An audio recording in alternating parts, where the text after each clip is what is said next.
காலை 9 மணியிலிருந்து இரவு 12 மணி வரை ஜூலை 29 ஒரு நாள் மட்டும். அவர்கள் 2 முறை மண்ணை கவ்வியிருக்கிறார்கள். முதல்ல வேளாண் சட்டத்தில் ஒரு இப்பு கமா ஃபுல் ஸ்டாப் கூட மாத்த மாட்டோம்னு இங்க ஒரு அறிவுஜீவி சொன்னுச்சு. இல்ல நாங்க மாத்த வைப்போம்னு விவசாயிகள் போராடி வேளாண் சட்டத்தை திரும்பி பெற வைத்தார்கள். அது ஒண்ணு. அதுல கூட தேர்தல்ங்கிற ஒரு நெருக்கடி இருந்துச்சு. உத்தரப்பிரதேசத்துல வடமாநிலங்கள்ல தேர்தல் வருகிறது, அதனால வேற வழி இல்ல அப்படிங்கிற ஒரு நெருக்கடி இருந்து அவங்களுக்கு பின்னால ஒரு சமூக வாக்கு அப்படிங்கிற ஒரு விஷயம் இருந்துச்சு. இதற்கெல்லாம் பயந்து அன்னைக்கு பின்வாங்கினார். ஆனால் வரலாற்றில் முதல் முறையாக தேர்தல் இல்லாத காலத்திலும் ஒரு போராட்டத்தின் மூலமாக மோடி கேபினெட்ல இருக்கக்கூடிய ஒரு அமைச்சரை உடனே கேட்கலாம், மோடி என்ன கடவுளா அப்படின்னு. நமக்கு ஒரு கடவுள் கிடையாது, பாஜகவுக்கு கடவுள் தான். பாஜகவின் கடவுளாக இருக்கக்கூடிய மோடியினுடைய கேபினெட்ல இருந்து அவரால் நியமிக்கப்பட்ட ஒரு அமைச்சரை ராஜினாமா செய்ய வைத்த வரலாறு இந்த இளைஞர்களுக்கு வந்து சேரும். தர்மேந்திர பிரதான் சொன்னார், அங்க இந்த போராட்டத்தை யாரோ தூண்டுகிறார்கள். இங்க மட்டும் அதே கல்வி அமைச்சர் பொறுப்பில் இருக்கக்கூடிய ராஜ்மோகன் சொல்லுகிறார், இந்த போராட்டங்களை தூண்டுகிறார்கள். யாரோட குரல் இது? பாஜக என்ன டோன்ல பேசுதோ அதே டோன்ல தாவேகா இங்க பேசு. ரோட்ல நின்று மாணவர்கள் போராடிட்டு இருக்கும் பொழுது வேடிக்கை பார்த்துட்டு போறதுக்கு நாங்க வந்து என்டர்டைன்மெண்ட்ல சினிமாலையும் எஃப்டிஎஃப்எஸ்லயும் செக்ரட்டரியேட்டை இழுத்து மூடிட்டு மினிஸ்டர் ஆபீஸை இழுத்து மூடிட்டு எஃப்டிஎஃப்எஸ்ல உட்கார்ந்து கண்ணீர் வடிக்கக்கூடிய நாடக கூட்டம் அல்ல. நாங்கள் போராட்ட களத்துல இருந்து வந்தவங்க, அதனால நாங்க அங்க போய் நிக்கிறோம். திடீர்னு ஒரு அம்மா உள்ள வருது, எங்க அடிக்கிறாங்களே அப்படின்னு கேட்டா அடிக்கிறதெல்லாம் எனக்கு தெரியாதுங்க, அப்புறம் எதுக்கு வந்த ஒண்ணு தெரிஞ்சுட்டு வரணும். இப்ப இங்க வந்து விஜய்க்கு எதிராக பேசுறாங்கிறது உனக்கு தெரிஞ்சிருக்கு. விஜயனுடைய போலீஸ் போராடுகிற மாணவர்களை ஒடுக்குகிறதுங்கிறது உனக்கு தெரியல. ரோட்ல அவங்க வந்து அனுமதி வாங்கி போராடினா நாங்க மதிக்கிறோம், ரோட்ல வந்து போராடினா அனுமதிக்க முடியாது, அது தூண்டுதல் அப்படிங்கிறாரு. சார் இது எங்கே கேட்ட குரல் சார், உங்க குரல் இல்ல சார், வேற யாரோ அதை பேசினாங்க சார் அப்படின்னு கொஞ்சம் ரீவைண்ட் பண்ணி பார்த்தா, ஜந்தர் மந்தருக்குள்ள நின்னு போராடினா நாங்க அனுமதிக்கிறோம், ரோட்டுக்கு வந்தா தடியடி நடத்துவோம். பிஜேபி சொல்றது இதுதானே, பாலநிலத்துக்குள்ள போராடினா அனுமதிப்போம், எக்மோர்ல ரோட்ல வந்து உட்கார்ந்தா தடியடி நடத்துவோம். பாஜகவுடைய வாய்ஸும் தாவேகாவுடைய வாய்ஸ் ஒண்ணா இருக்கா இல்லையா? இத கேள்வி கேட்டா உடனே அழுக ஆரம்பிச்சு, ஐயோ ஐயோ எங்களை ஏன் திட்டுறீங்க, நீட் எதிர்ப்பு போராட்டத்துல பாஜகவை கேள்வி கேட்காம எங்களை ஏன் கேள்வி கேட்கறீங்க, எங்களை ஏன் திட்டுறீங்க அப்படின்ட்டு ஒப்பாரி வைக்க ஆரம்பிச்சு. இந்த நாட்டினுடைய முதலமைச்சர் இது குறித்து ஏதாவது ஒரே ஒரு வார்த்தையை இக்கு இப்பு ஃபுல் ஸ்டாப் கமா ஏதாவது ஒண்ணு அதிகாரப்பூர்வமா வாயை திறந்து சொல்லிருப்பாரா? அப்ப வாயை திறங்க சிஎம் சார்னு கேட்கறதுல என்ன தப்பு? இன்னைக்கு ஒரு டயலாக் பேசல, நீட்டை ஒழிக்க முடியாது, மாநில பட்டியலுக்கு கொண்டு வந்தாதான் ஒழிக்க முடியும், அதுவே தெரியல கல்வி அமைச்சர். போற போக்குல சொல்றாரு, கல்வியை குறைந்தபட்சம் ஒத்திசைவு பட்டியலுக்காவது கொண்டு வர வேண்டும். அண்ணே அது ஏற்கனவே ஒத்திசைவு பட்டியல்ல தானே இருக்கு, அது என்ன தம்பி நாங்க தான் அமல்ல இருக்கிறது தானே எல்லாத்தையும் அமல்படுத்திட்டு இருக்கோம், ஏற்கனவே இருக்கிற ஸ்கீமை தானே எங்க பேர்ல ஒட்டிட்டு இருக்கோம், ஒத்திசைவு பட்டியல்ல இருக்கிற கல்வியை மீண்டும் ஒத்திசைவு பட்டியல் கொண்டு வருவோம் அப்படின்னு அண்ணன் அமைச்சர் ராஜ்மோகன் சொல்றாரு. நீங்க அது அப்படியே வந்துட்டே இருங்க. இதெல்லாம் ஊடகங்களை ஒரு பக்கம் நிறுத்துறது, தனி மனிதர்களை அச்சுறுத்துறது. நீ எவ்வளவு பெரிய ஆளா இருந்தாலும் சரி, தொடர்ச்சியா ஜெயிக்கக்கூடிய எம்எல்ஏவா இருந்தாலும் சரி, நீ மேடையில ஒரு விஷயம் எனக்கு டிஸ்கம்ஃபர்ட் பண்ணக்கூடிய ஒரு விஷயத்தை பேசிட்டேன்னா தூக்கி உள்ள வைப்பேன். அனிதா ராதாகிருஷ்ணன் அவர்களை போய் கைது பண்றாங்க. அதே பகுதியில அதற்கு முதல் நாள் திருநெல்வேலி மாவட்டத்தில் 5 வயசு பச்சை குழந்தை நடு ரோட்ல துடிக்க வெட்டி கொல்லப்படும். அந்த குற்றவாளிகளை கைது செய்வதற்கு 2 நாள் 3 நாள் எடுக்கக்கூடிய காவல்துறை மேடையில் பேசினார் ஒரே காரணத்துக்காக அனிதா ராதாகிருஷ்ணனை இன்ஸ்பெக்ஷன் பண்ணும் பொழுது கைது பண்ணி. இதே டயலாக் தானே நயினார் நாகேந்திரன் பேசினாரு. போக வேண்டியதானே நயினார் நாகேந்திரன் வீட்டுக்கு போய் நயினார் நாகேந்திரன் அரெஸ்ட் பண்ண வேண்டியதானே? பண்ண மாட்டீங்க. ஏன்னா அங்க வருமான வரியை வழக்கு ஒன்று பெண்டிங்ல பண்ண மாட்டீங்க.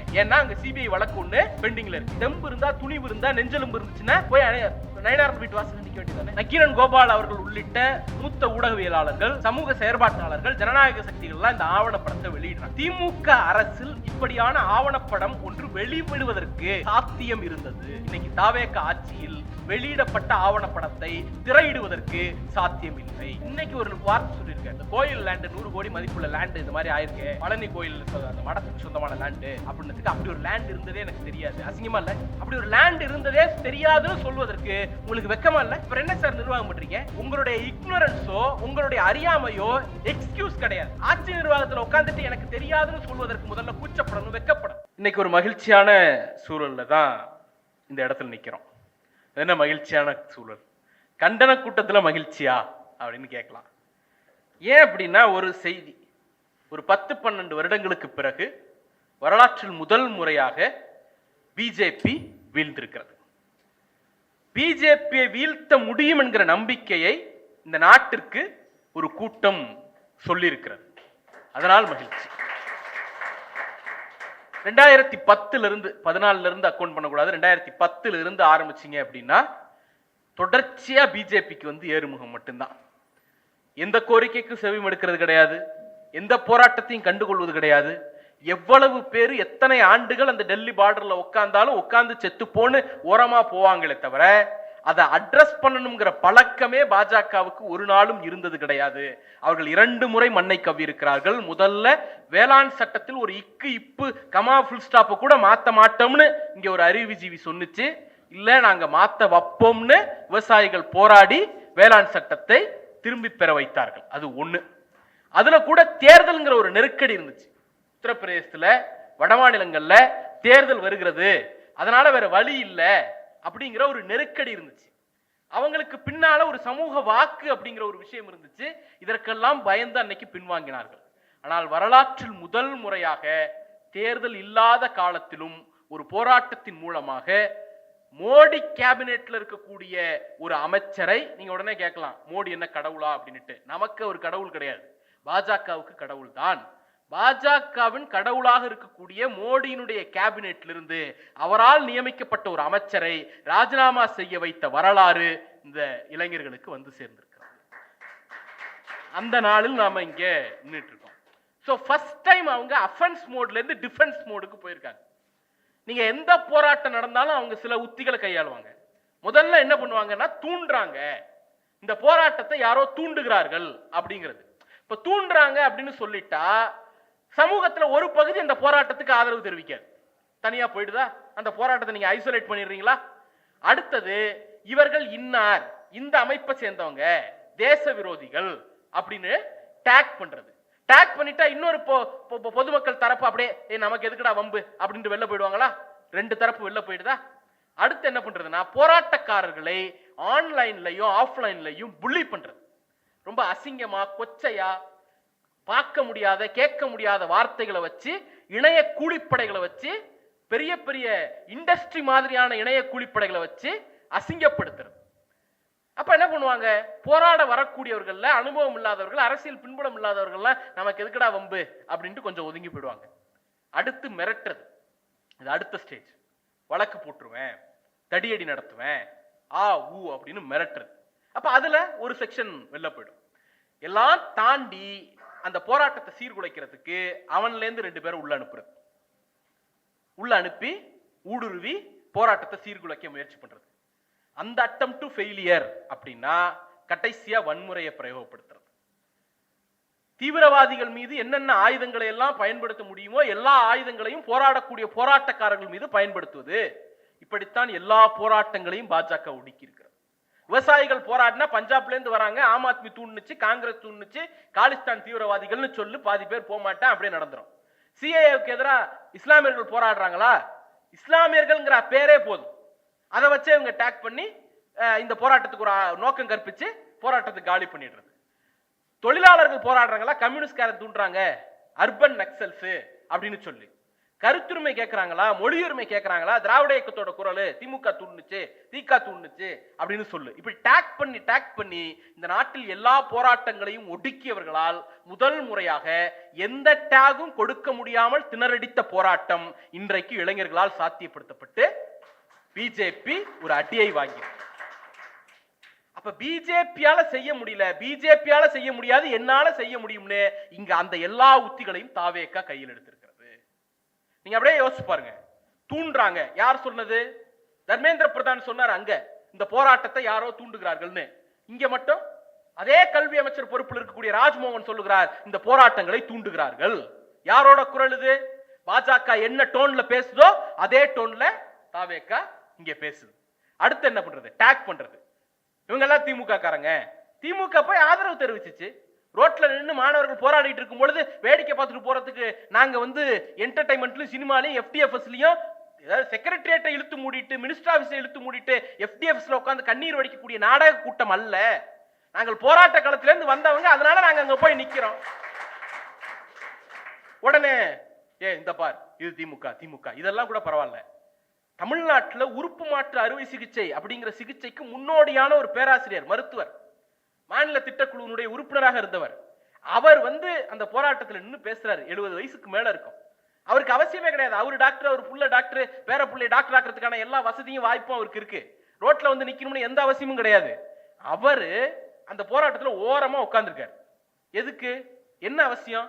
ரிட்டையர்மெண்ட் லைஃப ஹாப்பியா ஜாலியா, முதலமைச்சருக்கே 6 மணிக்கு மேல ஆட்டோ ஓட மாட்டேது. என்ன இவர் 7-8 மணி வரைக்கும் அந்த ரோட்ல வந்து உட்கார்ந்துட்டு இருக்கிறாரு. அவர் பேசுற ஒரு போட்டோவை எடுத்து போட்டு, அவர் எங்களுடைய தலைவர் முன்னாள் முதலமைச்சர் கூட இருந்த போட்டோவை எடுத்து போட்டு, நீ கொத்தூஸ் தானே?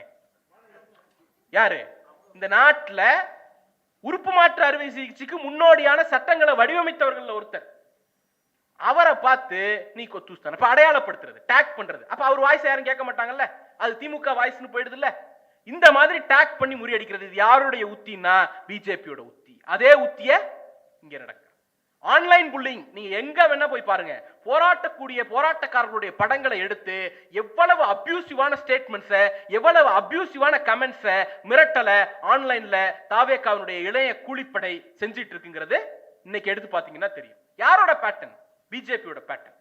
மிரட்டுறது, ரோட்டுக்குள்ள வந்தேன்னா அடிப்பேன் அப்படின்னு வெளில காவல்துறை நிக்க வச்சு மிரட்டுறது, எல்லாத்தையும் தாண்டி வன்முறை ஏவுறது, ஊடுருவல் நடந்துச்சா இல்லையா? நேற்று திடீர்னு ஒரு அம்மா உள்ள வருது, எங்க அடிக்கிறாங்களே அப்படின்னு கேட்டா அடிக்கிறதெல்லாம் எனக்கு தெரியாதுங்க, அப்புறம் எதுக்கு வந்த? ஒண்ணு தெரிஞ்சுட்டு வரணும். அப்ப இங்க வந்து விஜய்க்கு எதிராக பேசுறாங்கிறது உனக்கு தெரிஞ்சிருக்கு, விஜயனுடைய போலீஸ் போராடுகிற மாணவர்களை ஒடுக்குகிறதுங்கிறது உனக்கு தெரியல. இப்ப என்ன அர்த்தம்? யார் சொல்லி வந்த, யாரோட பேரோல்ல வந்த கேள்வி வருதா இல்லையா? அப்ப அப்பட்டமாக ஊடுருவி இந்த போராட்டத்தை முறியடிக்கலாங்கிற ஒரு சதி திட்டத்தோடு உள்ளே நுழைகிறார்கள். இது அத்தனையும் இந்தியா முழுக்க பாஜக செய்து கொண்டிருந்த வேலை, அதை தமிழ்நாட்டில் தாவேகா செய்ய தொடங்குகிறது. இதுல இன்னொரு வியாக்கியானம் சொல்றாரு யாரு? அமைச்சர், கல்வி அமைச்சர் ராஜ்மோகன். ரோட்ல அவங்க வந்து அனுமதி வாங்கி போராடினா நாங்க மதிக்கிறோம், ரோட்ல வந்து போராடினா அனுமதிக்க முடியாது, அது தூண்டுதல் அப்படிங்கிறாரு. சார் இது எங்கே கேட்ட குரல் சார், இது உங்க குரல் இல்ல சார், வேற யாரோ அதை பேசினாங்க சார் அப்படின்னு கொஞ்சம் ரீவைண்ட் பண்ணி பார்த்தா, ஜந்தர் மந்தருக்குள்ள நின்னு போராடினா நாங்க அனுமதிக்கிறோம், ரோட்டுக்கு வந்தா தடியடி நடத்துவோம். பிஜேபி சொல்றது இதுதானே. பாலநிலத்துக்குள்ள போராடினா அனுமதிப்போம், எக்மோர்ல ரோட்ல வந்து உட்கார்ந்தா தடியடி நடத்துவோம். பாஜகவுடைய வாய்ஸும் தாவேகாவுடைய வாய்ஸும் ஒன்னா இருக்கா இல்லையா? இத கேள்வி கேட்டா உடனே அழுக ஆரம்பிச்சிருது. ஐயோ ஐயோ எங்களை ஏன் திட்டுறீங்க, நீட் எதிர்ப்பு போராட்டத்தில் பாஜகவை கேள்வி கேட்காம எங்களை ஏன் கேள்வி கேட்கறீங்க, எங்களை ஏன் திட்டுறீங்க அப்படின்ட்டு ஒப்பாரி வைக்க ஆரம்பிச்சிடுறது இல்ல சார். ஒன்னே ஒண்ணுதான், உங்களை நோக்கி கேள்வி கேட்கறதுக்கு 3 காரணம் தான். ஒண்ணு, இன்னைக்கு நீங்க ஆக்டர் விஜய் கிடையாது, இன்னைக்கு சிஎம் விஜய். மாநிலத்தில் இவ்வளவு பெரிய பதட்டமான போராட்டம் நடந்துட்டு இருக்கு, மாணவர் சமுதாயம் தன்னெழுச்சியா ரோட்ல வந்து உட்கார்றாங்க, எல்லா மாவட்ட ஆட்சியர் அலுவலகத்திலையும் எல்லா எஸ்பி ஆபீஸ்லயும் இங்க போராட அனுமதி கூட, அங்க போராட அனுமதி கூட, லெட்டரை தூக்கிட்டு மாணவர் அமைப்புகள் ஓடணும் ஓடாடுறாங்க. பாலநிலத்தில் ஒரு வாரமா மாணவர்கள் உட்கார்ந்து இருக்காங்க, பேசிட்டு இருக்காங்க. இதுவரைக்கும் இந்த நாட்டினுடைய முதலமைச்சர் இது குறித்து ஏதாவது ஒரே ஒரு வார்த்தைய, இக்கு இப்பு ஃபுல் ஸ்டாப் கமா ஏதாவது ஒண்ணு அதிகாரப்பூர்வமா வாயை திறந்து சொல்லியிருப்பாரா? அப்ப வாயை திறங்க சிஎம் சார்னு கேட்கறதுல என்ன தப்பு? வாயத்திறங்க சிஎம் சார்னு கேட்டா எங்களை நோக்கி திட்டுறாங்க, எங்களை நோக்கி திட்டுறாங்க. சார் சிஎம் பதவியில உட்கார்ந்தா பேசுன்னு சொல்லுவாங்க, பேச முடியலன்னா எதுக்கு அங்க உட்கார்றீங்க? எதிர்கேள்வி வருமா இல்லையா? அடுத்து, ஒரு பக்கம் நாங்க அனுமதிக்கிறோங்கிறது, இன்னொரு பக்கம் ஒடுக்கிறது. ரொம்ப சிம்பிள்ங்க. எக்மோர்ல போராட்டத்தில் உட்கார்ற மாணவர்களை அடிக்கிறீங்க, ஒரு இடத்துல போராட்டத்தில் உட்கார்ற மாணவர்களை கைது செய்வதற்கு டேக் இல்லாத, பெயர் இல்லாத காவல்துறை பயன்படுத்தப்படுது. வந்தது காவல்துறை தானா? கேள்வி வரும்ல. நேம் டேக்கோட வரதுல என்ன பயம் உங்களுக்கு? அப்ப என்ன ஒடுக்குமுறை அவங்க மேல? உங்களுடைய இன்டென்ஷன் நல்ல இன்டென்ஷனா இருந்தா, நோக்கம் நல்ல நோக்கமா இருந்தா நேம் டேக்கோட வந்து அரெஸ்ட் பண்ண வேண்டியதானே? நீங்க சட்டபூர்வமான வழியை கையாளுறீங்கன்னா நேம் டேக்கோட வர வேண்டியதானே? நேம் டேக் இல்லாம வந்து அரெஸ்ட் பண்றீங்கன்னா இதுக்கு எம் மேல கேஸ் போட்டாலும் போடுவாங்க. சிபிஐனுடைய தலைவர் இதே அறிக்கை கொடுத்துக்காரு, சேர்த்து வேணா போடு. நேம் டேக் இல்லாம வந்து காவல்துறை கைது பண்றீங்க. மதுரையில கூடாரம் போட்டா கூடாரத்தை பிரிச்செறிறீங்க. உளுந்தூர்பேட்டையில உட்கார்ற மாணவர்களை இரவோட இரவா கைது பண்றீங்க. சிபிஎம் சிபிஐ தோழர்கள் போராடினாங்கன்னு சொல்லி தூக்கி கொண்டு போய் உள்ள வைக்கிறீங்க. நைட் 10 மணி வரைக்கும் பிரிவென்டிவ் அரஸ்ட்ல இருந்து வெளில விடல, தடுப்பு காவல்ல இருந்து வெளில விடல.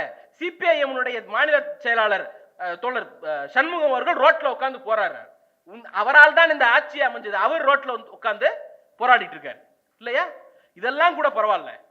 திருவொற்றியூர்ல காலேஜுக்குள்ள பூந்து அரெஸ்ட் பண்றீங்க, காலேஜ் வாசல்ல நின்று அரெஸ்ட் பண்றீங்க, ரோட்ல போற மாணவர்களை அடிச்சு விரட்டுறீங்க, ஒரு பிரைவேட் காலேஜ் வாசல்ல நின்று ஐடி கார்டை செக் பண்ணி உள்ள அனுப்புறீங்க. உங்களுக்கு எதுக்கு இந்த செக்யூரிட்டி வேலை? அதுக்கு அவங்க பிரைவேட் செக்யூரிட்டி போட்டிருக்காங்கல்ல, அந்த காலேஜுக்கு வாட்ச்மேன் இருக்காருல்ல, அந்த வேலை எதுக்கு நீங்க எடுத்துக்கிறீங்க? அந்த காலேஜ் உங்களுக்கு ஸ்பெஷல் சம்பளம் கொடுக்குதா? எதுக்கு? என்ன நோக்கம்? ஒரு பிரைவேட் ஏஜென்சி செய்ய வேண்டிய வேலையை, ஒரு பிரைவேட் செக்யூரிட்டி செய்ய வேண்டிய வேலையை காவல்துறை ஐடி கார்டை செக் பண்ணி தான் காலேஜுக்குள்ள அனுப்போம் அப்படிங்கறத எந்த காலத்துல நம்ம கேள்விப்பட்டிருக்கோம்? மதுரையில மாணவர் தலைவர்கள் அமைதியா அவங்க பாட்டி கிளாஸ்ல உட்கார்ந்துருக்காங்க. வகுப்பு கவனிச்சிட்டு இருந்த ஸ்டூடெண்ட்ஸை வந்து யூனிஃபார்ம்ல போய் நீங்க கூப்பிட்டு வந்து தடுப்பு காவல்ல வைக்கிறீங்க, பிரிவென்டிவ் அரெஸ்ட் அப்படின்னுட்டு. தமிழ்நாட்டோட வரலாற்றுல இதெல்லாம் கேள்விப்பட்டிருக்குமா? அப்ப இவ்வளவு ஒடுக்குமுறையும் பண்ணிட்டு ஐயோ எதுக்கு எங்களை திட்டுறீங்க, ஐயோ எதுக்கு எங்களை திட்டுறீங்க, இவ்வளவு ஒடுக்குமுறை பண்ண திட்டதான் செய்வாங்க. இவ்வளவு அடக்குமுறையை மாணவர்கள் மீது ஏவுனா வரக்கூடிய விமர்சனங்கள் வரத்தான் செய்யும். அந்த விமர்சனங்களை ஏற்றுக்கொள்வதற்கும் தாங்கிக் கொள்வதற்கும் வக்கு இல்ல, வகை இல்லைன்னா ஒடுக்குமுறையை செய்யக்கூடாது, அமைதியா போயிடணும், அனுமதிச்சிடணும். நான் எல்லா இதுவும் பண்ணுவேன், ஆனா என்ன எதுவும் பண்ணக்கூடாது, நான் ஒரு அமுல் பேபி, ஐயோ செல்லத்தை திட்டாதீங்க அப்படிங்கிற மாதிரியே என்ன டீல் பண்ணணும் கண்ணா. அந்த கதையெல்லாம் இனிமே இங்க நடக்காது. என்ன ரியாக்ஷன் உங்ககிட்ட இருந்து வருதோ அதுக்கு எதிரான ரியாக்ஷன் மாணவர்கள்ட்ட இருந்து வரும், அதுக்கு எதிரான ரியாக்ஷன் சமூகத்திட்ட இருந்து வரும். அதை ஃபேஸ் பண்ண நீங்க தயாராக இருக்கணுங்கிறது தான் அடிப்படையான செய்தி.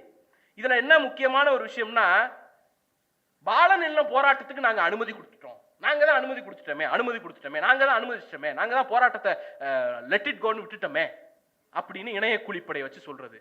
நீ யார அனுமதி கொடுக்கிறது பாலன் இல்லத்துல? பாலன் இல்லம் ஒரு கட்சியினுடைய தனிப்பட்ட ஆபீஸ், ஒரு பிரைவேட் ஆபீஸ்ன்னு சொல்ல போனா அது கட்சியினுடைய பிரைவேட் ஏரியா, அந்த கட்சிக்கான பொது இடம். அந்த கட்சி தான் அனுமதிக்கிறதா இல்லையாங்கிறத முடிவெடுக்கணும். அங்க மாணவர்கள் உட்காரணுமா வேணாமான்னு முடிவெடுக்கக்கூடிய இடத்துல இருக்கிறவர் தோழர் மூவியும் அவருடைய மாநில குழுவும் பாலன் இல்லத்தினுடைய நிர்வாகியும். நீங்க எங்க இருந்து வந்துறீங்க? நம்ம கேட்போமா இல்லையா, டக்ளஸ் இப்படிதான் ஊருக்குள்ள சொல்லிட்டு திரியாடான்ட்டு. அப்ப என்ன அர்த்தம்? நீ பாலன் இல்லத்துல என்ன வேணா பேசிக்க கத்திக்க, ரோட்டுக்கு வராத. ஜந்தர் மந்தர்ல என்ன வேணா பண்ணிக்க கத்திக்க, ரோட்டுக்கு வராத. பிஜேபி என்ன வாய்ஸ் எடுக்குதோ, என்ன டோன் எடுக்குதோ, என்ன நோக்கத்தை செயல்படுத்துதோ அதே டோனை அதே வாய்ஸ்ல அதே நோக்கத்தோடு செயல்படுத்துகிறார் விஜயும் தாவேக்காவும். இப்ப நாம கண்டிக்க வேண்டிய இடத்துல இருக்கோம். எல்லாத்தையும் விட முக்கியமான ஒரு விஷயம், இந்த அரசு எல்லாத்தையும் தூண்டுறாங்கன்னு சொல்லி நலிஃபை பண்ணிட்டு சார். ஒன்னே ஒண்ணு, தூய்மை தொழிலாளர் பிரச்சனை வந்தது, போராடினாங்க. போராடின போது கிட்டத்தட்ட வாரக்கணக்கில் அந்த போராட்டம் அதே இடத்துல கண்டினியூ ஆனிச்சு. ரோட்ல மாநகராட்சி ஆபீஸினுடைய வாசல்ல விட்டுட்டு வேடிக்கை பார்க்கல. தொடர்ச்சியான பேச்சுவார்த்தையை அரசு மேற்கொண்டது. மாநகராட்சி நிர்வாகம் தொடர்ச்சியான பேச்சுவார்த்தையை மேற்கொண்டது. பேச்சுவார்த்தையில உடன்பாடு எட்டப்படலைங்கிறது தனி, போராட்டத்தை கண்டுகொள்ளாமல் இல்லை, பேச்சுவார்த்தை நடந்தது. 4 கட்டம் 5 கட்டம் 6 கட்டம்னு பேச்சுவார்த்தை நடந்தது. உயர் நீதிமன்றத்தினுடைய உத்தரவின் பெயரில் தான் அந்த போராட்டம் அங்க கலைக்கப்பட்டது. நாங்க நினைச்சிருந்தா, திமுக நினைச்சிருந்தா, பாஜகவினுடைய உத்தியை ஃபாலோ பண்ணணும்னு நினைச்சிருந்தா, போராட்டக்காரர்கள் விஜய் வீட்டுக்கு போய் சந்திச்சாங்கல்ல, எல்லாரையும் போராட்டக்காரர்களை தான் போய் சந்திப்பாங்க. அரசியல் இயக்கங்கள் போராட்டக்காரர்கள் தான் போய் சந்திப்பாங்க. போராட்டக்காரர்கள் போய் விஜயை சந்திச்சாங்கல்ல, அந்த போட்டோவை வச்சு இது தாவேக்காவின் தூண்டுதலால் நடக்கிற போராட்டம்னு டேக் பண்ணி அந்த போராட்டத்தை நலிஃபை பண்ணிருக்கலாமா இல்லையா? அந்த வாய்ப்பு இருக்கா இல்லையா? திமுக அந்த உத்தியை கையில் எடுக்கல. அந்த வாய்ஸ்ல அந்த குரல்ல ஒரு டெமோக்ரசி இருக்கு. அந்த கோரிக்கையை நிறைவேற்ற முடியுமா இல்லையான்னு பார்ப்போம். கடைசியா அந்த கோரிக்கையை நிறைவேற்றுங்கிற அஷூரன்ஸையும் கொடுத்தோம், நடந்துச்சு. ஆனா இன்னைக்கு எதுக்கு எடுத்தாலும் விவசாயிகள் போராடுறாங்களா, எதிர்கட்சிகள் தூண்டுது அப்படின்னு வேளாண் துறை அமைச்சர் சொல்றாரு. டாஸ்மாக் ஊழியர்கள் போராடுறாங்களா, எதிர்கட்சிகள் தூண்டுது அப்படின்னு டாஸ்மாக் மந்திரி சொல்றாரு. மாணவர்கள் போராடுறாங்களா, யாரோ தூண்டுறாங்க அப்படின்னு கல்வித்துறை அமைச்சர் சொல்றாரு. இப்படி எல்லா போராட்டங்களையும் யாரோ தூண்டுறாங்கன்னு அதை எல்லாத்தையும் நலிஃபை பண்ணி போராட்டங்களை இல்லாமல் செய்யணும் அப்படிங்கிற நோக்கத்தோடு செயல்படுகிறீர்கள். உங்களை நோக்கி வரக்கூடிய போராட்டங்களை எதிர்கொள்வதற்கான நெஞ்சுரத்தை, முதுகெலும்பு முதல்ல வளர்த்துங்க. போராட்டம் வந்துச்சுன்னா போராடக்கூடியவர்களை ஃபேஸ் பண்ணி அதுக்கான கமிட்மெண்ட்டை கொடுக்கறதுக்கான அந்த எபிலிட்டியை முதல்ல வளர்த்துக்குங்க. இன்னொருத்தர் மேல பழிய போட்டு தப்பிக்கலாம் அப்படிங்கறது ஆரம்பத்துல நல்லா குழுகுழுன்னு ஜாலியா இருக்கும், போக போக எல்லா குட்டும் அம்பலப்பட்டு போயிடும். அப்ப அது ரொம்ப காலத்திற்கு நீங்க பிஜேபி 12 வருஷம் சஸ்டெயின் பண்ணிட்டாங்களே, மத்தவங்க மேல பழி போட்டு நாங்க பண்ண முடியாதா? நீங்க பண்ண முடியாது ராஜா. தமிழ்நாடு பிஜேபி ஆளக்கூடிய பிற மாநிலங்களை போல அல்ல. ஏதோ ஒரு தடவை ஏமாந்துருச்சு, லைட்டா தூங்கிடுச்சு, கொசு காதுல பூந்துருச்சு, அதுக்காக எப்போதும் தூங்கிட்டே இருப்பான் தமிழ்நாட்டுக்காரன், தமிழ்நாடு அப்படின்னு நினைக்க கூடாதுல்ல. சோ இது எல்லாத்தையும் நீங்க ஒரு விஷயத்தை அப்படியே கவனிச்சீங்கன்னா ஒண்ணு தெளிவா தெரியும். வெளியில் கோமாளி வேடத்தை போட்டுக்கொண்டு உள்ளே பாசிஸ்டுகளாக திரிகிறார்கள். பாசிஸ்டுகளை எதிர்கொள்வது எளிது, கோமாளிகளை எதிர்கொள்வது எளிது, பாசிச கோமாளிகளை எதிர்கொள்வது கடினம். நமக்கு முன்னால் இருக்கக்கூடிய பேராபத்து எதிரிலே நிற்கக்கூடியவர்கள் பாசிச கோமாளிகள். நமக்கு முன்னால ஒரு கோமாளி ஃபேஸை காட்டிக்கிட்டே உள்ளுக்குள்ள பாசிஸ்டுகளாக செயல்படக்கூடிய இவர்களை எதிர்கொள்வதற்கு நமக்கு தேவை மிக கடுமையான ஒற்றுமையும் உறுதியான நிலைப்பாடும். அந்த இடத்துல இருந்து தான் இதை நாம எடுக்கணும். இப்ப நீங்க என்ன கேட்டாலும் 5 வருஷமா என்ன பண்ணிட்டேன், நீட்டுக்கு எதிராக யார் ரோட்டுக்கு வந்தாலும் 5 வருஷமா என்ன பண்ணிட்டேன், 5 வருஷமா என்ன பண்ணிட்டேன், நான் சொல்றேன் நீ சொல்லு 5 வருஷமா என்ன பண்ண அப்படின்ட்டு. நீட்டுக்கு எதிரான ரகசியம் தெரியும்னு சொன்னோம். என்ன அது ஒரு பொலிட்டிக்கல் ஸ்டேட்மெண்ட். ஏடிஎம்கேல உங்களால முடியுமான்னு கேட்டாங்க. முடியுங்க, எங்களுக்கு ஆட்சி அதிகாரம் வரட்டும் பண்ணி காட்டுறோம்னு எங்களுடைய இளம் தலைவர் சொன்னார். அதுக்காக அட்டெம்ப்ட் எடுக்காம இருந்தா நீங்க எங்களை கேள்வி கேட்கலாம். என்னென்ன பண்ணிருக்கிறோம்? முதல்ல ஒரு ஆணையம் போட்டோம், சயின்டிபிக்கா அதை ரிசர்ச் பண்ணோம், அதன் அடிப்படையில் கமிட்டி ரிப்போர்ட் வந்துச்சு. அதை வச்சு தமிழ்நாடு சட்டமன்ற பேரவையில் 2 முறை, ஒரு முறை இல்ல 2 முறை தீர்மானம் நிறைவேற்றி ஒன்றிய அரசுக்கு அனுப்பியிருக்கிறோம். யூனியன் கவர்மெண்ட்டுக்கு தொடர்ச்சியாக கடிதம் எழுதி அதை ஒப்புதல் கொடுங்கன்னு கேட்டிருக்கிறோம். நீதிமன்றத்தில் வழக்கு தொடுத்திருக்கிறோம். இது எல்லா வேலையும் அரசாக, திமுக ஒரு அரசாக செய்திருக்கிறது. கட்சியாக தமிழ்நாடு முழுக்க கையெழுத்து இயக்கம் நடத்தணும், தமிழ்நாடு முழுக்க நீட்டு ஏன் வேண்டான்னு கருத்தரங்கம் நடத்தணும், தமிழ்நாடு முழுக்க மாவட்ட தலைநகரங்களில் போராட்டம் நடத்தணும், தமிழ்நாடு முழுக்க உண்ணாவிரதம் இருந்தோம். உண்ணாவிரதத்தில் அன்றைக்கு அமைச்சராக இருந்த எங்களுடைய இளைஞரணி செயலாளர், இன்றைக்கு எதிர்க்கட்சி தலைவர் வந்து நின்று பேசினார். நிறைய பேர் எச்சரிச்சாங்க, ஒரு அமைச்சராக இருந்துட்டு போராட்டத்தில் கலந்து கொள்ளாதீங்கன்னு. அமைச்சர் பதவி போனா போகுது, நீட்டுக்கு எதிராக வந்து நிப்பேன்னு சொல்ற தெம்பு அவருக்கு இருந்துச்சு. இந்த கமிட்டி ரிப்போர்ட், திமுக அரசு நீட்டுக்கு எதிராக 5 ஆண்டுகளாக என்ன பண்ணுச்சு, நீட்டுக்கு என்னைக்கு சாவுமணி அடிக்கிறோமோ அன்னைக்கு இந்த கமிட்டியினுடைய ரிப்போர்ட் முக்கியமான ஆவணமாக, முக்கியமான புள்ளியாக, முக்கியமான ஜீவனாக இருக்கும். இதை உருவாக்கி கொடுத்தது திமுக அரசு. இப்ப திமுக என்ன பண்ணுச்சுன்னு நான் சொல்றேன். 5 வருஷமா நீ என்ன பண்ண நீட்டுக்கு எதிரா?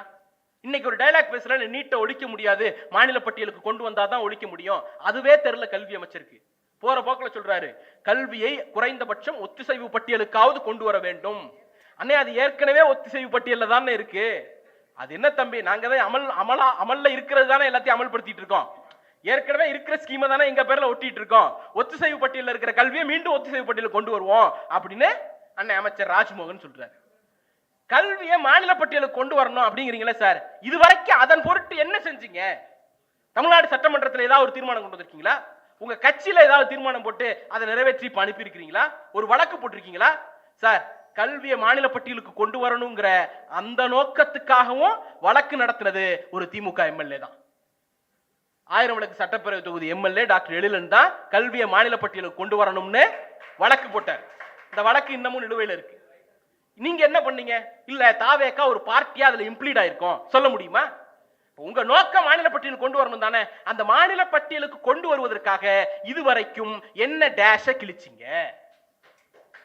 அவர் மொழி இப்பெல்லாம் இதெல்லாம் வந்து இதாயிடுச்சு, பார்லிமெண்டரி வேர்ட் ஆயிடுச்சு. அப்ப நம்ம கேட்போமா இல்லையா? அப்ப எதையாவது சொல்லுங்க. எதுவுமே பண்ணல. எதுவுமே பண்ணாம பண்ணவனை பார்த்து கேள்வி கேட்கறது. 5 வருஷம் என்ன பண்ணோம்னு நாங்க சொல்லிட்டோம், அதே 5 வருஷத்துல நீ என்ன கிழிச்சேன்னு சொல்லி பார்ப்போம். சோ இதெல்லாம் ஒரு பக்கம், இந்த மாதிரி நீட்டு தொடர்பான விஷயங்கள்.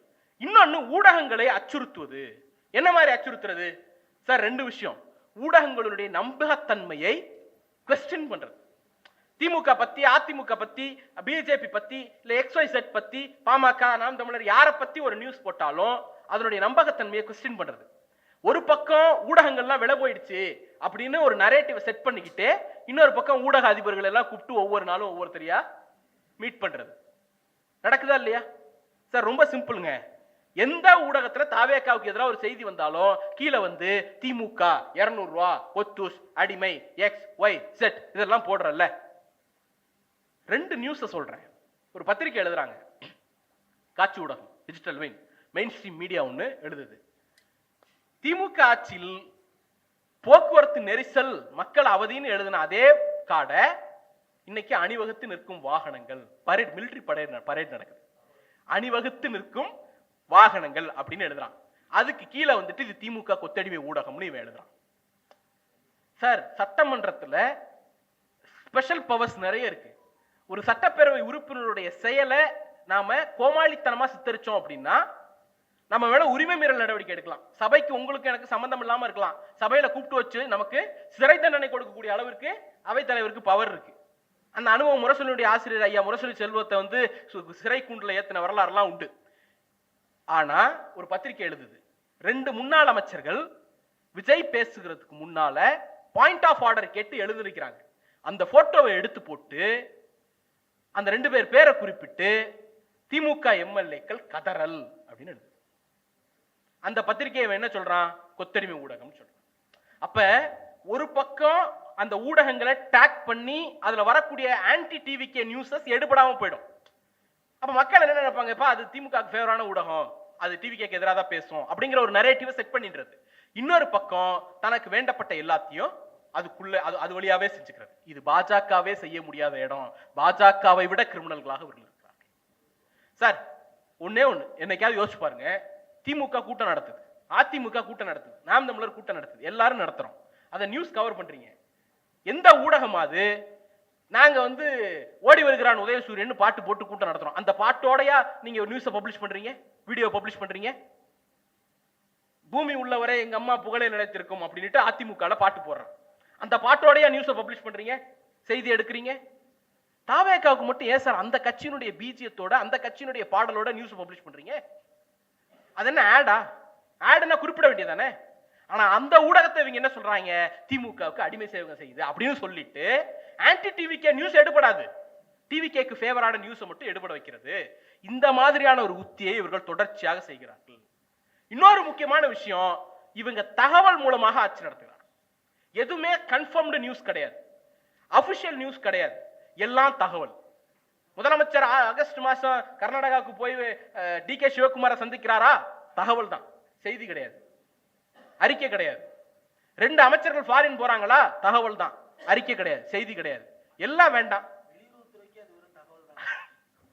அது என்னன்னா அவன் படிச்சு முடிச்சு விட்டான், எனக்கான நீ தகவல் கொடுக்காம போற அப்படின்னுட்டு 2 பேருக்கு நோட்டீஸ் அனுப்பியிருக்காங்க. தகவல், எனக்கும் தகவல். அது இப்ப சார் ஒண்ணும் நீங்க யோசிச்சு பாருங்க, நம்முடைய தோழர் பாடகர் அறிவு செக்ரட்டரியேட் வாசல்ல திடீர்னு தோன்றாரு, கத்துறாரு, போராடுறாரு, அவரை கைது பண்றதா ஒரு செய்தி பரப்பப்படுது, ஒரு சில விஷுவல்ஸும் வருது. அடுத்த ஒரு அரை மணி நேரத்தில் அந்த நரேட்டிவ் அடுத்து மாறுது, முதலமைச்சரை சந்திக்க அழைத்து செல்லப்படுகிறார், முதலமைச்சரை சந்தித்தார் அப்படின்னுட்டு. சரி, போட்டோ எங்கப்பா? முதலமைச்சரை சந்தித்தார்னு யார் சொன்னா? அறிவு சொன்னாரா? முதலமைச்சரை சந்திச்சாருன்னு யார் சொன்னா? முதலமைச்சர் சொன்னாரா? தமிழ்நாடு அரசினுடைய டிஐபிஆர் சொன்னுச்சா? இல்ல உங்க பத்திரிகை நேரடியா உள்ள போய் போட்டோ எடுத்துச்சா? எதுவும் இல்ல. எங்களுக்கு தகவல் வந்தது. அது எப்படி சார் எல்லா பத்திரிகைக்கும் ஒரே செய்தி, ஒரே வகையில், ஒரே வார்த்தையில், அச்சு பெறாமல் ஒரே தகவலாக வரும்? அறிவு சொல்லிட்டார், நான் முதலமைச்சரை பார்க்கவே இல்லை அப்படின்னுட்டு. நம்ம கேட்கிறோம், முதல் போட்ட அமைச்சரை பார்த்துட்டு வந்திருக்கிறார், அதனால இவங்க எல்லாம் முதலமைச்சரை பார்த்துட்டதா செய்தி வருது அப்படின்ட்டு. அப்ப இந்த சோர்ஸ் பேஸ்டு மீடியா ட்ரையல் நடத்துறது இருக்குல்ல, இது வந்து ரொம்ப ரொம்ப ஆபத்தான போக்கு. ஒரு அரசுக்கு அக்கௌண்டபிலிட்டி இருக்கணும். கட்சிக்கு தாவேக்கங்கிற கட்சிக்கு இருக்கு இல்ல, அதை பத்தி எங்களுக்கு கவலையே கிடையாது. ஆனால் அரசுன்னு வந்த பிறகு அது ஒரு பொறுப்பேற்கக்கூடிய தன்மையில் இருக்க வேண்டும். எல்லாத்தையும் சோர்ஸ் மூலமா சாதிச்சிடலாம் நினைச்சீங்கன்னா அது பேராபத்தை விளைவிக்கும்.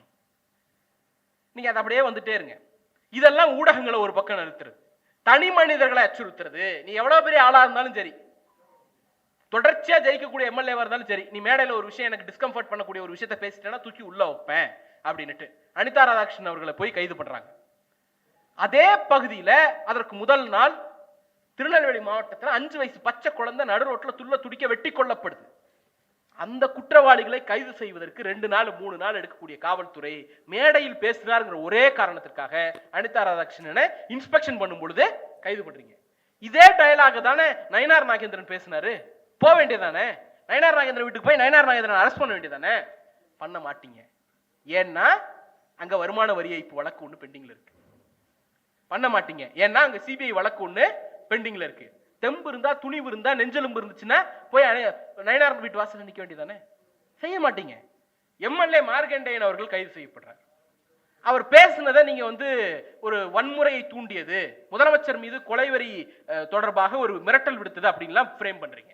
சரி, சட்டப்படி நீங்க நடவடிக்கை எடுக்கிறீங்க, ஒத்துக்கிறோம். எனக்கு என்ன கேள்வி வருது அப்படின்னா, ஆர்பி உதயகுமார் நினைக்கிறேன், அதிமுக முன்னாள் அமைச்சர், எங்க கிட்டே இருந்து வந்தவங்க எல்லாம் கொஞ்சம் டேஞ்சரான ஆளு, பார்த்து பத்திரமா இருந்துக்குங்க, உங்களுக்கு ஏதாவது ஆச்சுன்னா நாங்க பொறுப்பு இல்ல சார். இது மிரட்டலா இல்லையா? ஏன் நடவடிக்கை எடுக்கல? என்ன காரணம்? அப்ப டார்கெட்டட் அரெஸ்ட் சார். மிரட்டல் விடுத்ததுக்கே கைது அப்படின்னா, நெல்லை மேயர் வீட்டுக்குள்ள பூந்து ஒருத்தன் நேரடியா மிரட்டல் விடுக்கிறான், கொன்றுவேன்னு மிரட்டல் விடுக்கிறான், கைது பண்ண வக்கில்ல. சீர்காழியில ஒரு முதியவரை கார்ல கடத்திட்டு போய் அபியூஸ் பண்றான், கைது பண்ண வக்கில்ல. திருவொற்றியூர் தான் நினைக்கிறேன், மாணவர்கள் பசங்க உட்காந்து ஹோட்டல்ல சாப்பிட்டுட்டு இருக்காங்க, சாப்பிட்டுட்டு இருக்கிற பசங்கள்ல தாவேக்கா நிர்வாகி உள்ள பூந்து அடிக்கிறான், கைது பண்ண வக்கில்ல. ஒரு பாலியல் குற்றச்சாட்டுக்கு ஆளான தாவேக்காவுடைய நிர்வாகி கைது செய்யப்படுகிறார். அடுத்து என்ன பண்றாரு? கட்சியை விட்டு நீக்கப்படுறார். 15 நாள் கழிச்சு ஒரு எம்எல்ஏ பக்கத்துல அவர் கட்சி நிகழ்ச்சியில, அரசு நிகழ்ச்சியில நின்றுட்டு இருக்கிறாரு. வேம்புலின்னு பேரு, ஆலந்தூர்காரன்னு நினைக்கிறேன். அப்ப இந்த டார்கெட்டடான அட்டாக் இருக்குல்ல, இது எதை நோக்கி செல்கிறது? அந்த கேள்வியை நாம கேட்க வேண்டியிருக்கு. ஜென்சி டிஎம்கே பசங்க பேசின அரெஸ்ட் நாங்க 100க்கும் மேற்பட்ட கம்ப்ளைண்ட் கொடுத்திருக்கோம். தமிழ்நாடு முழுக்க நேரடியாக கொலை மிரட்டல் விடுத்த, பெண்களை ஆபாசமாக பேசிய, கொச்சையாக பேசிய, அட்டாக் பண்ண, நேரடியா பிசிக்கல் அட்டாக் பண்ண அப்படின்னு திமுக சார்பில் 100க்கும் மேற்பட்ட புகார்கள் இன்னைக்கு வரைக்கும் எஃப்ஐஆர் போடாம நிலுவையில் இருக்கு. ஒரே ஒரு கேஸ் போட்டு தான் எஃப்ஐஆர் போட்டிருக்காங்க. சைதாப்பேட்டில் திமுக ஜென்சி பையனை உள்ள பூந்து அடிச்சாங்கிற பேர்ல ஒரே ஒருத்த மேல மட்டும் தான் எஃப்ஐஆர் போட்டிருக்காங்க. மற்ற 90க்கு 99க்கும் மேற்பட்ட வழக்குகள்ல எஃப்ஐஆர் இல்ல. இப்ப இந்த டார்கெட்டட் அட்டாக்கை நாங்க கொஸ்டின் பண்றோம். சார், இன்னைக்கு உங்களுக்கு ரொம்ப வசதியா இருக்கும். திமுகக்காக பேசுறான், அரெஸ்ட் பண்றாங்க. திமுக எம்எல்ஏ அரெஸ்ட் பண்றாங்க. திமுக முன்னாள் அமைச்சர் அரெஸ்ட் பண்றாங்க. திமுக தலைவர்கள் அரெஸ்ட் பண்றாங்க. எங்களுக்கு என்ன வந்துச்சு அப்படின்னு இன்னைக்கு எல்லாம் சொபிஸ்டிகேட்டடா சொகுசா உட்கார்ந்து இருக்கிற அவ்வளவு பேருக்கும் நாளைக்கு உங்க வீட்டுல கரண்ட் பில் ஏறிடுச்சுன்னு நீங்க சோசியல் மீடியால வீடியோ போடும் பொழுது இதே போலீஸ் உங்க வீட்டு வாசல் வந்து நிற்கும். நாளைக்கு என் தெருவுல பள்ளம் போட்டு வச்சுட்டான், ஒரு வாரம் ஆச்சு, என் வீட்டுக்கு வாசல்ல வந்து லஞ்சம் கேட்கறான் அப்படின்னு மக்கள் யாராவது கொந்தளிச்சு வீடியோ போடும் பொழுது இதே போலீஸ் அந்த வீட்டு வாசல்ல போய் நிற்கும். அப்ப இன்னைக்கு ஏதோ ஒரு கட்சியை நோக்கி தானே இதெல்லாம் பாயுது, நமக்கு என்ன கவலைன்னு நாம ஒதுங்கி நின்னோம் அப்படின்னா நாளை நம்ம வீட்டு வாசல்ல இது வந்து நிற்கும் பொழுதுதான் இதனுடைய ஆபத்து புரியும். அப்படி ஒதுங்கி நிக்காம எல்லாத்துக்கும் நாம குரல் கொடுக்க வேண்டிய அவசியம் இருக்கிறது.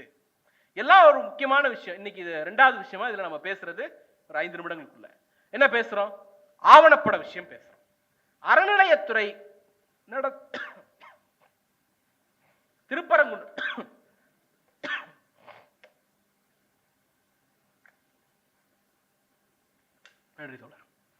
திருப்பரங்குன்றம் ஆவணப்படம் அதனுடைய டீடைல்ஸ் எல்லாம் எல்லாரும் பேசிட்டாங்க. 2 ஒப்பீட மட்டும் பாருங்க. திராவிட முன்னேற்ற கழக ஆட்சியில் அன்றைக்கு சிட்டிங் மினிஸ்டரா இருந்த ஒருவர் அண்ணன் மனோ தங்கராஜ் அவர்கள் இந்த ஆவணப்படத்திற்கு தலைமையேற்று வெளியிடுகிறார். அண்ணன் நக்கீரன் கோபால் அவர்கள் உள்ளிட்ட மூத்த ஊடகவியலாளர்கள், சமூக செயற்பாட்டாளர்கள், ஜனநாயக சக்திகள் எல்லாம் இந்த ஆவணப்படத்தை வெளியிடுறாங்க. திமுக அரசில் இப்படியான ஆவணப்படம் ஒன்று வெளிவிடுவதற்கு சாத்தியம் இருந்தது. இன்னைக்கு தாவேக ஆட்சியில் வெளியிடப்பட்ட ஆவணப்படத்தை திரையிடுவதற்கு சாத்தியம் இல்லை. ஒரு ரெஜிம் சேஞ்ச் என்ன பண்ணும்? பிப்ரவரி மாசம் இதே நுங்கம்பாக்கத்துல எந்த ஸ்டுடியோல இந்த படம் வெளியிடப்பட்டதோ அதே ஸ்டுடியோவில் ஜூலை மாசம், ஜூன் மாசம் அந்த படத்தை திரையிடக்கூட முடியாத அளவிற்கு நெருக்கடியை ஏற்படுத்தும். பாஜக உள்ள வந்துரும் சொன்னப்பெல்லாம் கிக்கி பிக்கி பண்ணிட்டு இருந்த அவ்வளவு பேருக்கு இது செய்தி. சார், பாஜக உள்ள வந்துருச்சு சார். திமுக ஆட்சியில இந்து முன்னணிக்கு இந்த கட்ஸ் வரல சார். திமுக ஆட்சியில் இப்படி லெட்டர் எழுதக்கூடிய துணைச்சல் இந்து முன்னணிக்கோ இந்து அமைப்புகளுக்கோ வரல சார். இந்த ஆவணப்படத்தை தடை பண்ணணுங்கிற எண்ணம் இந்து அமைப்புகளுக்கு வரல சார். இன்னைக்கு வந்திருக்கு. லெட்டர் போடுறான், போலீஸ் அவன் நினைக்கிறதுக்கு சாதகமா நடந்துக்குது. அந்த ஆவணப்படத்தை திரையிட முடியாமல் நாம் தோற்று போகிறோம். திமுக ஆட்சியில் ஜனநாயக சக்திகள் வென்றார்கள். இந்து முன்னணி போன்ற மதவாத அமைப்புகளுக்கு துணிச்சல் இல்லாமல் இருந்தது. இன்றைக்கு நாம் தோற்று போகிறோம். மத அமைப்புகள், மத வெறி கொண்ட அமைப்புகள் வெற்றி பெறுகிறார்கள். எல்லாத்துக்கும் காரணம் ஒரே ஒரு ரெஜிம் சேஞ்ச். அப்ப இந்த தேர்தல் முடிவில் யார் அதிகமாக மகிழ்ந்திருக்கிறார்கள்? பாஜகவும் ஆர்எஸ்எஸும் சங் பரிவார் கும்பலும் அதிகமாக மகிழ்ந்திருக்கிறார்கள். அதுதான் செய்தி. புதுக்கோட்டையில திரையிடும் போது என்ன சொல்றீங்க? மேலிடத்து உத்தரவு. எல்லா இடத்திலும் மேலிடத்து உத்தரவுன்னு திருப்பி ஒரு விஷயம் வருது. அந்த மேலிட முதலமைச்சரா, முதல் போட்ட அமைச்சரா, ஆலோசகர்களா, இல்ல நாக்பூரா, ஆர்எஸ்எஸ் கிருஷ்ணன் வருமா இல்லையா? இந்த கேள்விக்கு பதில் சொல்ல வேண்டிய இடத்தில் நீங்கள் இருக்கிறீர்கள். இந்து முன்னணியினுடைய மகிழ்ச்சியும் இந்துத்துவ பரிவாரங்களுடைய மகிழ்ச்சியும் ரொம்ப காலத்துக்கு நீடிக்க விடுவது நமக்கு நல்லதல்ல. அதை எதிர்த்து பேச வேண்டிய, குரல் கொடுக்க வேண்டிய ஒரு நெருக்கடியிலே நாம் எல்லாம் இருக்கிறோம். சார், நான் இன்னும் சொல்றேன், இது என்ன பெரிய பெரிய எஸ்டாப்ளிஷ்மெண்ட்டுக்கு எதிராக தானே இந்த விஷயங்கள்லாம் நடக்குது அப்படின்னு நீங்க நினைச்சிட்டு சிம்பிளா போயிடலாம். இன்னைக்கு ஒரு அமைச்சர் பேசியிருக்கிறார். யங் மினிஸ்டர்னு பேர் எடுத்தவர். சாதி பார்க்காம போடப்பட்ட வேட்பாளர் பட்டியல்ல இங்க காஞ்சிபுரம் செங்கல்பட்டு மாவட்டத்திலிருந்து ஒரு குறிப்பிட்ட சாதியை சேர்ந்தவர் என்கிற ஒரே காரணத்திற்காக ஸ்ரீரங்கத்தில் கொண்டு போய் நிறுத்தி வைக்கப்பட்டு வெற்றி பெற வைக்கப்பட்டு அந்த சாதியில் வெற்றி பெற்ற ரெண்டு பேரும் அமைச்சராகக்கூடிய அந்த பிரிவிலேஜ் கொண்ட ஒரு கம்யூனிட்டியில இருந்து அந்த ஒரு அமைச்சர் இன்னைக்கு பேசியிருக்கிறார். என்ன பேசியிருக்கிறார் தெரியுமா? போராடுகிறதுக்கு பிரச்சனை இல்லை, நாங்க ஆதரவு தெரிவிக்கிறோம். போராட்டத்தை யாராவது தூண்டி மடைமாற்றி முதலமைச்சருக்கு எதிராக, அரசுக்கு எதிராக பேசுவதாக இருந்தால் அரசு எப்படி நடவடிக்கை எடுக்குமோ அப்படி நடவடிக்கை எடுக்கும். எப்படி எடுப்பீங்க? லத்தி சார்ஜ் பண்ணுவீங்களா? அரெஸ்ட் பண்ணுவீங்களா? வன்முறை ஏவுவீங்களா? ஆன்லைன் புள்ளி பண்ணுவீங்களா? துப்பாக்கி வச்சு சுடுவீங்களா? இல்ல உங்க ஆட்சியில ஒரு 5 வாரத்துல 4 லாக்அப் டெத் 5 லாக்அப் டெத் நடந்திருக்கு, அந்த மாதிரி நடக்குமா? என்ன மீன் பண்றீங்க சார்? என்ன மீன் பண்றீங்க? போன வாரம் நீதிமன்றத்துல அடி வாங்கி இருக்கிறவர் அவர். என்ன நடந்துச்சு சார்? இது என்னன்னா, இன்னைக்கு ஒரு வார்த்தை சொல்லியிருக்காரு, இந்த கோயில் லேண்டு 100 கோடி மதிப்புள்ள லேண்டு இது மாதிரி ஆயிருக்கு, பழனி கோயில் அந்த மடத்துக்கு சொந்தமான லேண்டு அப்படின்றதுக்கு. அப்படி ஒரு லேண்ட் இருந்ததே எனக்கு தெரியாது. அசிங்கமா இல்ல? அப்படி ஒரு லேண்ட் இருந்ததே தெரியாதுன்னு சொல்வதற்கு உங்களுக்கு வெக்கமா இல்ல? அப்புறம் என்ன சார் நிர்வாகம் பண்றீங்க? உங்களுடைய இக்னோரன்ஸோ உங்களுடைய அறியாமையோ எக்ஸ்கியூஸ் கிடையாது. ஆட்சி நிர்வாகத்தில் உட்கார்ந்துட்டு எனக்கு தெரியாதுன்னு சொல்வதற்கு முதல்ல கூச்சப்படணும், வெக்கப்படணும். அதுவே இல்லாம எனக்கு தெரியாது அப்படின்னு ரொம்ப அப்படி போற போக்குல சொல்றீங்கல்ல சார். உங்க எல்லாருக்கும் தெரியும், 100 கோடி ரூபாய் மதிப்புள்ள ஒரு லேண்டை 2 கோடி ரூபாய்க்கு ரெஜிஸ்டர் பண்ணி கொடுத்தாச்சு. 60 ஆண்டு காலம் ஆக்கிரமிப்புல இருந்த லேண்டை திமுக மீட்டுச்சு. நீங்க 60 நாள்ல அதை ஒரு பிரைவேட் பார்ட்டிட்ட கொடுத்துட்டீங்க. அந்த லேண்ட் விஷயத்துல ஊழல் நடந்திருக்கிறத அமைச்சர்களே ஒத்துக்கிறாங்க. அவங்க என்ன சொல்றாங்க? அதிகாரிகள் மட்டத்தில் நடந்துருச்சு அப்படிங்கிறாங்க, எங்க மட்டத்தில் நடக்கல அப்படிங்கிறாங்க. அப்போ ஒரு காமன் மேனுக்கு கேள்வி வருமா இல்லையா? அமைச்சர்களுக்கு இதுல பங்கு இருக்கா இல்லையா அப்படிங்கிற கேள்வியை எழுப்புவது ஜனநாயகமா இல்லையா? இத ஒரு சாதாரண ஒரு ஐடில இருக்கக்கூடிய ஒருத்தர் கேள்வி கேட்கிறார் சார், வினோத் சூர்யாங்கிற பேர். அவரை தூக்கி நீங்க நள்ளிரவுல கைது பண்ணி கொண்டு போய் உள்ள வைக்கிறீங்க, ரிமாண்ட் வாங்கிடுறீங்க. அவருக்கு ரிமாண்ட் வாங்கினது கூட பிரச்சனை இல்லை, அவரை கஸ்டடி கேட்குறீங்க. என்ன, எதுக்கு கஸ்டடி? அவர் போட்ட பதிவு அங்க இருக்கு, அவர் போட்டவர் உங்க முன்னால நிக்கிறாரு, உங்க நீதிமன்ற காவல்ல இருக்காரு. இதுக்கு மேல அவருக்கு எதுக்கு போலீஸ் கஸ்டடி? நான் கேட்கல, நீதிமன்றம் கேட்டிருக்கு. இந்த தீர்ப்பு முதன்மை அமர்வு நீதிமன்றத்துல நீதிபதி வாசிச்ச தீர்ப்பு. அந்த தீர்ப்புல அவர் தெளிவா சொல்றார், இந்திய அரசியல் சாசனம் ஆர்டிகல் 19(1) 19(2) கருத்துரிமை குறித்து பேசுது. எல்லாருக்கும் கருத்துரிமை குறித்த உரிமை இந்த நாட்டில் எல்லோருக்கும் இருக்கு. 19(2) சில ரெஸ்ட்ரிக்ஷன்ஸ் இருக்கு.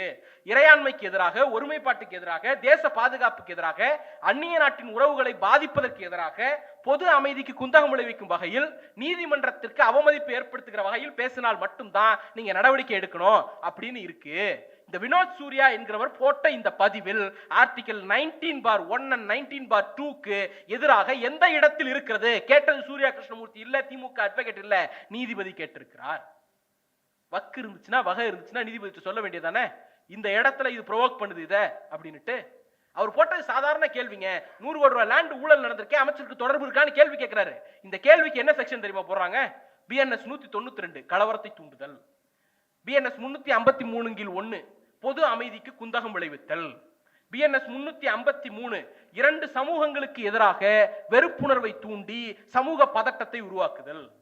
சார், இன்ஸ்டாகிராம்ல ஒரு போஸ்ட் போட்டதுக்கு, ஊழல்ல உங்களுக்கு சம்பந்தம் இருக்கா இல்லையான்னு கேள்வி கேட்டதுக்கு, கலவரத்தை தூண்டினாரு, பொது அமைதிக்கு குந்தகம் விளைவிச்சாரு, சமூக அமைதி, 2 சமூகங்களுக்கு இடையே பகையை தூண்டினார் அப்படின்லாம் செக்ஷன் போட்டு கொண்டு வந்து அவரை முன்னால நிறுத்திருக்கீங்களே அப்படின்னுட்டு நீதிபதி காரி உமிழ்ந்திருக்கிறார். காரி உமிழ்ந்திருக்கிறார் பிசிக்கலா நடந்துச்சான்னு கேட்கக்கூடாது. மானம் இருக்கிறவங்களுக்கு தெரியும் அது உமிழ்ந்ததா, அடிச்சு விரட்டினதா, இல்ல தட்டி கொடுத்து பாராட்டினதா அப்படின்னுட்டு. அது ஒரு உவமை, உருவகம். நீதிபதி ஒரு இடத்துல சொல்றார், சார், இந்த democracy the voice of dissent is to be respected. Merely criticizing the government or its minister does not amount to an offense committed against the state or public tranquility. ஜனநாயகத்துல மாறுபட்ட குரல்களை மதிக்க வேண்டும். அரசையோ அமைச்சர்களையோ விமர்சிப்பது தேசத்திற்கு எதிரான குற்றமோ பொது அமைதிக்கு எதிரான குற்றமோ அல்ல சொன்னது நீதிபதி. சொல்லப்பட்டது தாவேக அரசுக்கு. வெக்கம் இருந்தா மன்னிப்பு கேட்டு அந்த வழக்கை வாபஸ் வாங்கியிருக்கணும். இன்னைக்கும் அந்த வழக்கை நடத்திக்கிட்டு இருக்கக்கூடிய அரசாக இந்த அரசு இருக்கிறது. அவர் ஒரு சாதாரண பையன், பெரிய பொலிட்டிக்கல் இன்ஃப்ளூயன்ஸ் கிடையாது, பொறுப்புல கிடையாது, பெரும் பணக்காரர் கிடையாது, எதுவுமே இல்லாத ஒரு சாதாரண பையன் ஒரு போஸ்ட் போட்டாங்கிறதுக்காக தூக்கி வச்சிருக்கீங்கல்ல. உங்களுக்கு உண்மையிலே கட்ஸ் இருந்துச்சுன்னா ஊழல்ல தொடர்புடைய ஏதாவது ஒருத்தனை தூக்கி நேரம் உள்ள வச்சிருக்கணும்ல. ஏன் வைக்கல? வித்தவங்க வெளியில இருக்கான், வாங்கினவன் வெளியில இருக்கிறான், பத்திரம் பண்ணி கொடுத்தவன் வெளில இருக்கிறான், டிரான்ஸ்பர் போட்ட அதிகாரி வெளில இருக்கிறான், அதுக்கு லெட்டர் எழுதின HRC அதிகாரி வெளில இருக்கிறான், அவரை டிரான்ஸ்பர் போட்ட அதிகாரி வெளில இருக்கிறான், அத்தனை பேரும் வெளில இருக்கிறாங்க. அதை எதிர்த்து கேள்வி கேட்டு ஒரு இளைஞர் சிறைக்கு அனுப்பப்பட்டார். இதுதான் இந்த நாட்டில் தாவேக காப்பாற்றக்கூடிய ஜனநாயகம். அப்ப நம்ம கேட்போமா இல்ல, எங்களுக்கு ஜனநாயகம் வேண்டாம், ஜனநாயகம் வேணும்னு கேட்டா ஐயோ எங்களை திட்டாங்க, ஐயோ எங்களை திட்டாங்க. அழுகிற ஆட்டத்தை முதல்ல நிறுத்துங்கடா, அரசியல் பேச ஆரம்பிங்கடா அப்படின்னு நம்ம கேட்போம்ல. ஒரே ஒரு விஷயம் தான் தோழர்களே, திராவிட முன்னேற்ற கழகத்தின் பிரதிநிதியாக நீங்க அழைத்திருக்கிறீர்கள். 75 ஆண்டு காலம் ஆகிவிட்டது எங்களுடைய கட்சி தொடங்கப்பட்டு. 1949 செப்டம்பர் மாதம் 17ஆம் தேதி ஜான்சிராணி பூங்காவில் கொட்டும் மலையில் தொடங்கப்பட்ட இயக்கம் இந்த இயக்கம். அந்த இயக்கத்தை தொடங்கி வைத்து அண்ணா பேசி முடிக்கும் போது இப்படி முடித்தார்.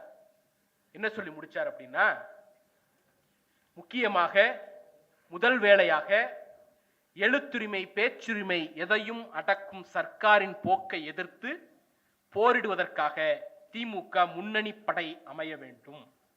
அதில் பங்கு கொள்ள சமதர்ம தோழர்களே வாருங்கள் என வரவேற்கிறேன்.